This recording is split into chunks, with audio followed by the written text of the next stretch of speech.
Assalamualaikum warahmatullahi wabarakatuh. Perkenalkan, nama saya Ahmad Fadil Ramadan dari kelas 11C IPB. Saya ingin menjelaskan tentang maupun prosedur komunikasi di tempat kerja. 可以看到你的牌了哦。 A. Memahami komunikasi kantor. Pada dasarnya, istilah komunikasi berasal dari bahasa Latin communicare yang memiliki makna sama. Makna sama memiliki arti saat melakukan komunikasi dengan pihak lain. Pihak pertama harus mengetahui sasaran komunikasi sehingga pemahaman yang sama antara komunikator dengan komunikan akan tercapai. Sebuah upaya menyampaikan informasi yang diperlukan kepada pihak lainnya dengan usaha seminim mungkin untuk memperoleh pemahaman yang maksimal merupakan prinsip dasar untuk membuat komunikasi tersebut berhasil. 天大，我等的花都谢了。 1. Komunikasi berdasarkan ahli. Terdapat beberapa ahli yang menyampaikan pendapatnya terkait pengertian komunikasi. Berikut definisi komunikasi berdasarkan para ahli. 天大，我等的花都谢了。 A. Benny Kaluku. Benny Kaluku mengungkapkan bahwa komunikasi melibatkan lebih dari sekedar penyampaian pesan. 可以看到你的牌了。 Proses komunikasi mencakup langkah-langkah atau prosedur tertentu yang harus diikuti agar 天大， pesan dapat dipahami dengan baik oleh penerima.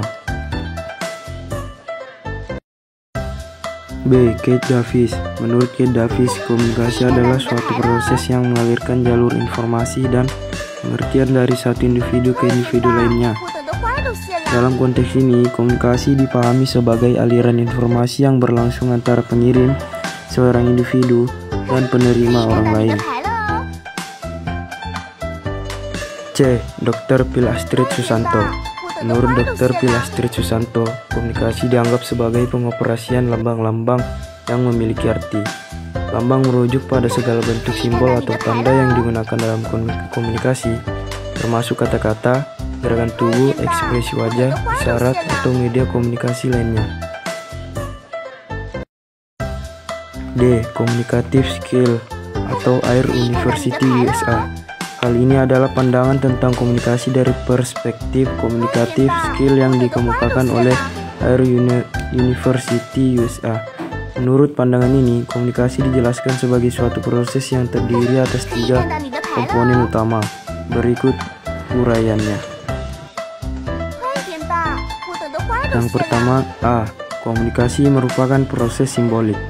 Dalam buku ilmu komunikasi suatu pengantar karya Deddy Mulyana dikemukakan bahwa komunikasi melibatkan proses pengiriman dan pertukaran simbol, lambang, tanda, atau gambar dari pihak yang berkomunikasi kepada pihak penerima.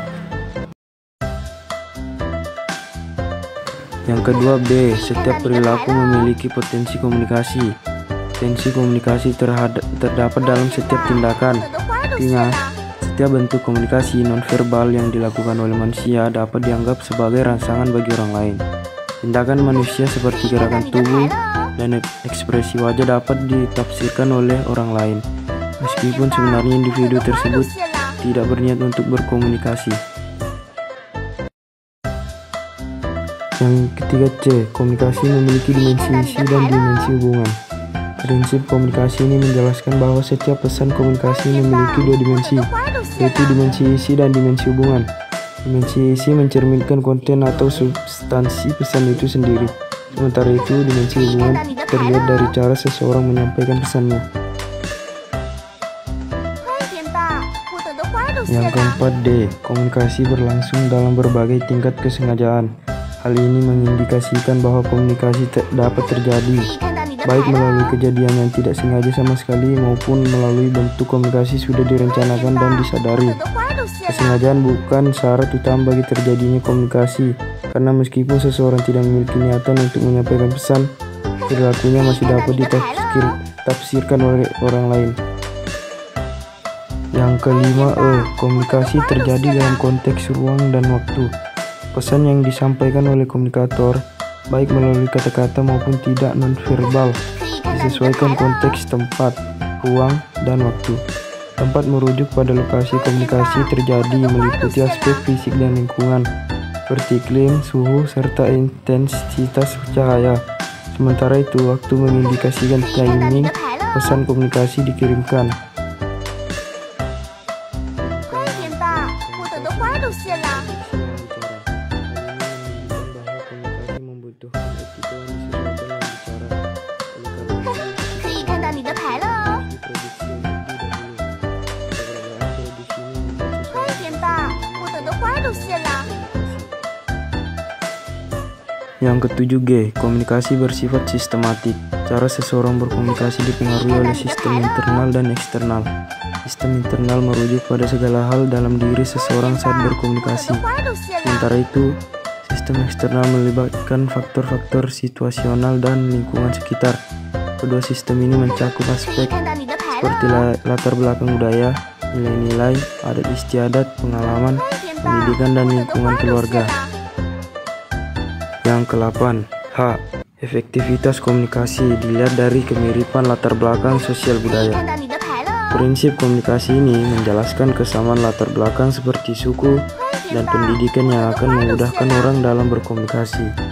Hal ini karena kedua pihak memiliki pemahaman sama terhadap simbol-simbol yang saling digunakan dalam pertukaran komunikasi.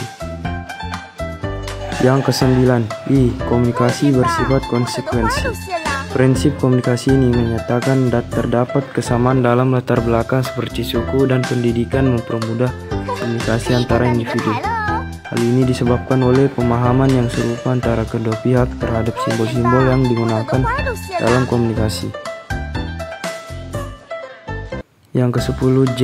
Komunikasi bersifat prosesual, dinamis, dan transaksional.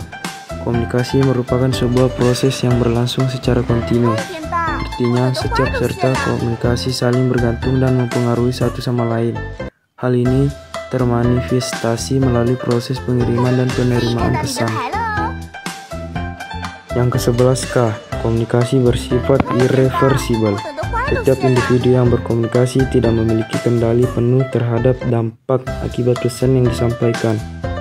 Pesan yang telah disampaikan tidak dapat sepenuhnya dikendalikan atau menghilangkan pengaruhnya oleh komunikator. 快点吧，我等的花都谢了。 Yang terakhir, I. Komunikasi bukan panacea untuk menyelesaikan berbagai masalah. Prinsip komunikasi ini mengungkapkan bahwa komunikasi bukanlah satu-satunya solusi untuk memecahkan masalah. Komunikasi hanya merupakan salah satu faktor pendukung dalam proses penyelesaian masalah.